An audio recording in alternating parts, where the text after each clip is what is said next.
Hello, everyone. In today's session, let's look at a few ways in which someone like you who wants to pursue a career as a nature guide, how can someone like you start? So, nature travel is becoming increasingly popular in India, within Indians, and also of people from outside of India coming to visit our country to look at its natural beauty. And with that, there is also a slow but steady increase in awareness of the role of a naturalist. People are more and more aware and educated that they need a good nature guide to get a good nature experience.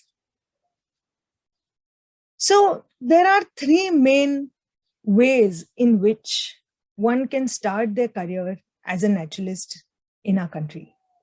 One is that you join a wilderness lodge, as an employee, as a nature guide, and start looking after their guests. Second is that you start off independently as a freelance naturalist. And the third is that you start your own business. Let's carefully look at each option one by one.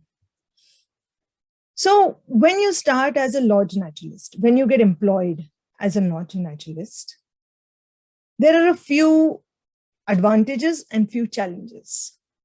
One, it's actually a very great place to start your career as a naturalist, to get your first, few years of experience. There are a lot of great variety of guests you have a chance to meet when you're working at a lodge, which helps in building your experience in handling people. Also, when you work at a lodge, there is a great opportunity to learn from other naturalists in the team at that lodge, and also from other teammates, how they work, whether they are handling the kitchen or whether they are handling the housekeeping and setting up rooms, right? There is something to learn at all times when you're working with a lodge. A great thing about starting is also that when you're employed with a lodge, you have a fixed salary coming in, right? You don't have to worry about where you'll get your money from or how to look for guests, right? That part is taken care of. And when you're working at a lodge, trying to give great experiences to your guests, you have the support of the whole team to make their stay at that lodge a fantastic one. Some challenges are that when you're working at the lodge, it usually means that you have very long days. You're working from early morning to late in the evening. It also means that you're away from your home and your families. The other thing is that when you look for a lodge, to get a job with, it'll be great if you get a lodge that is following good practices, right? Because sometimes such places can be very, very commercial and like you don't know how the team is going to be, etc., etc. Another thing to keep in mind when you're going to work with a lodge is that you need to be very, very self-motivated. You should not forget the qualities of a naturalist. You should be self-motivated to keep on learning, because sometimes working with lodges can become too comfortable. You become content or complacent with how much you know. And if you're not self-motivated, you may not grow and learn as much. So how do you get a job at such a lodge?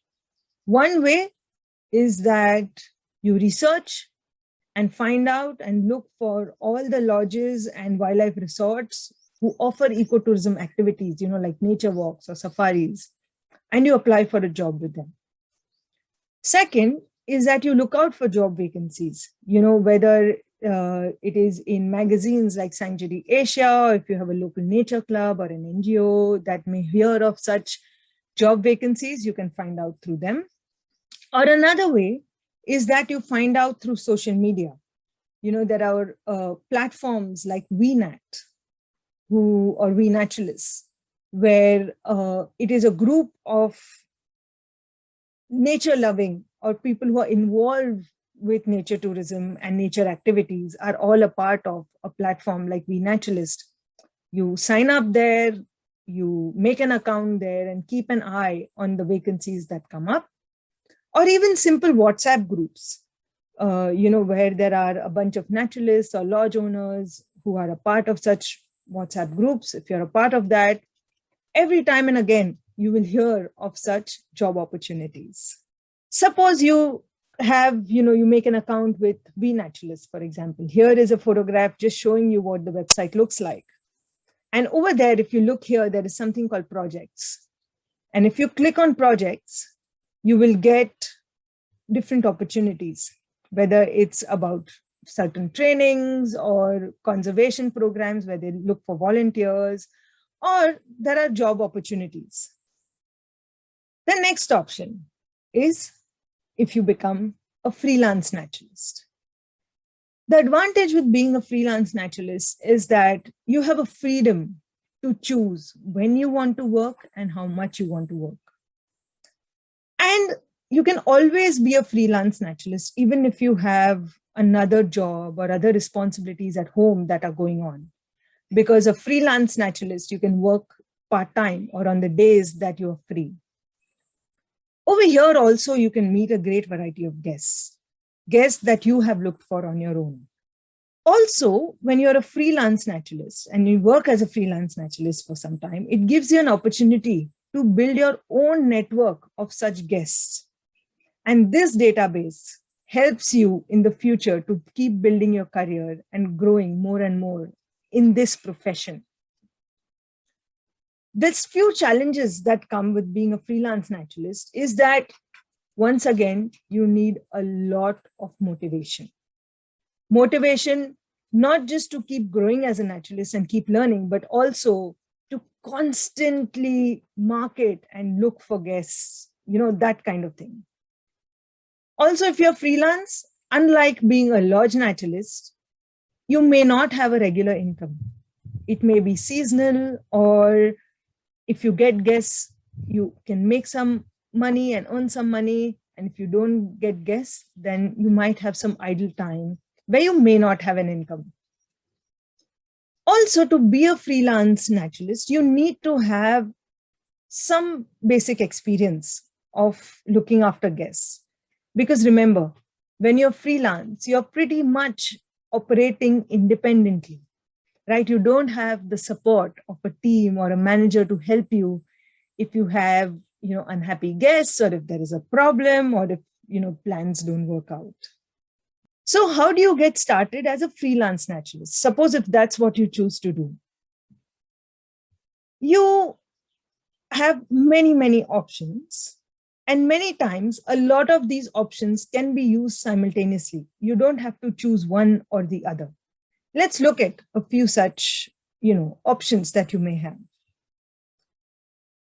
Firstly, if you're based somewhere, you can just approach all the tourist hotels or homestays or guest houses or even restaurants around your area. You can maybe even print a little brochure of the activities you can offer with some nice photographs and with some nice write-up. Maybe it even says a little bit about you and your experience. You can even convince or talk to such places, if there are hotels or restaurants, to keep your brochure on their tables or in the bedrooms of the guest rooms, where in the free time, the guests can have a look that, oh, even such activities are available through someone in this region, and they can approach you. Another way are some very interesting online platforms. For example, Airbnb or TripAdvisor or Jakarta. Airbnb, TripAdvisors are mainly public, open to all kind of a platform. Whereas A platform like Jakarta is more curated, is more restricted. So someone like Jakarta, if you want to put up your experiences there, you would have to write to them. But someone like Airbnb or a platform like TripAdvisor, you can just make an account and then put up your experiences. Most people think that Airbnb or TripAdvisor are for places to stay, but that's not true. Look at the photograph here. It is a screenshot of Airbnb's website. And if you look here, there is something called experiences, right? And there is something where if you click over here, you get a drop-down menu where there is an option of hosting an experience. If you click on this, of course, first you have to make an account, and then you can click on this and it will give you a whole tutorial, steps to follow, and how you can put up the activities you offer, right? And make money from it. The website, whenever someone looks, say if they are coming to your place, your region, and they click on experiences, your experience will show up and guests can choose to book you online. Another thing is having an active social media platform, like Instagram or Facebook. Maybe you can even have your own website. That is the online social platform. The offline one is where you reach out to the local tour and travel operators in your area. Go to their offices and tell them that I would like to offer experiences to your guests if they're interested.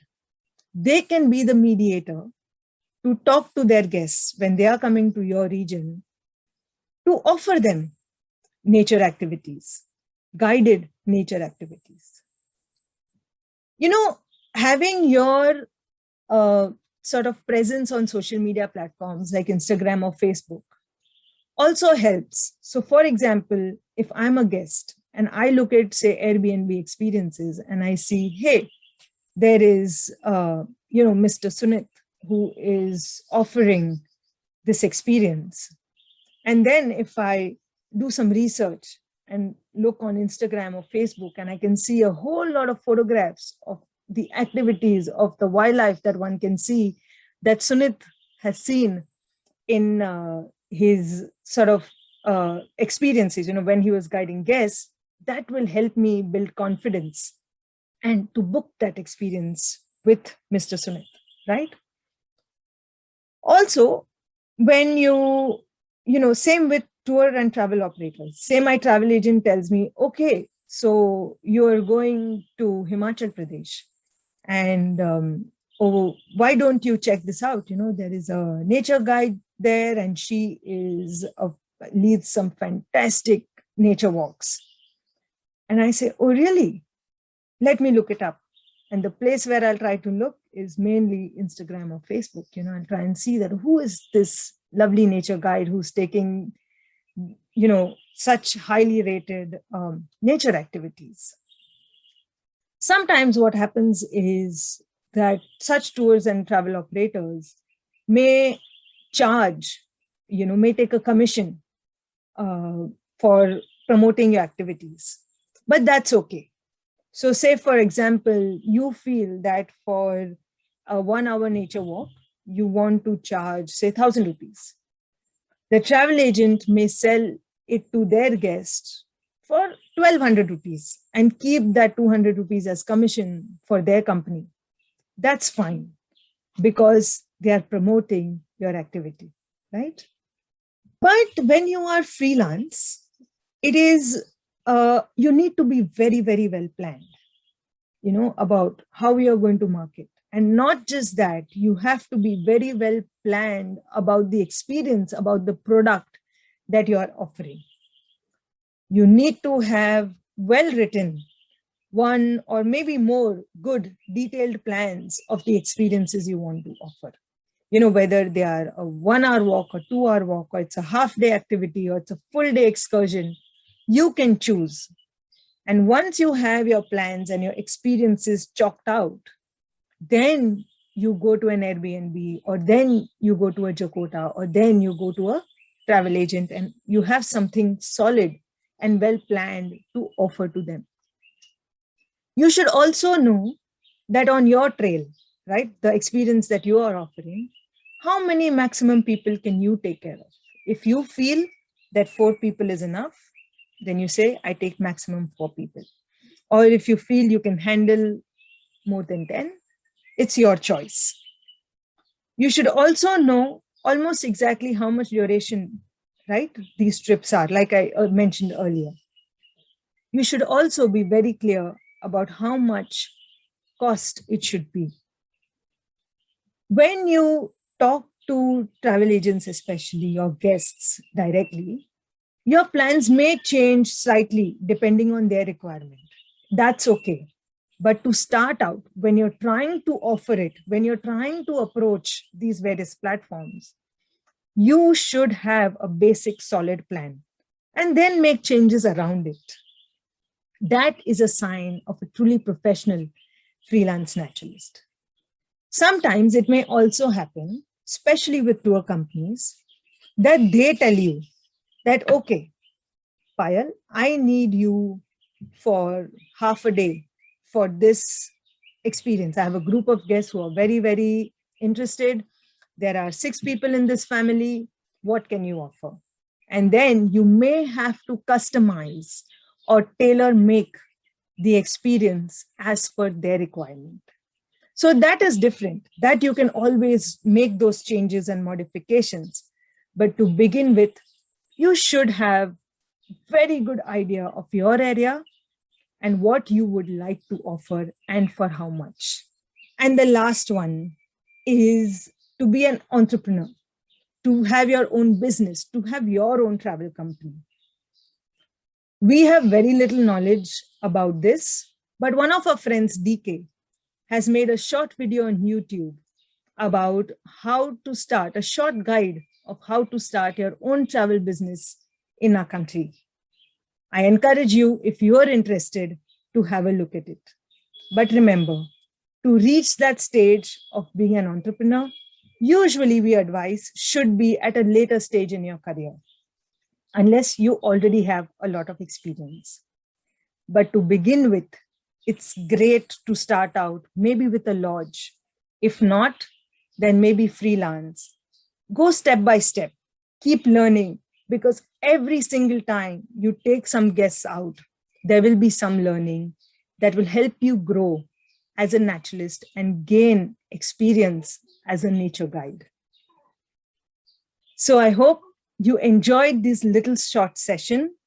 We would be happy to discuss this with you in the live session, and also to help you to be that point of contact. If you can discuss with us what kind of a job and where you would like to start your work, we will do whatever we can to help you start your career. So good luck and be in touch.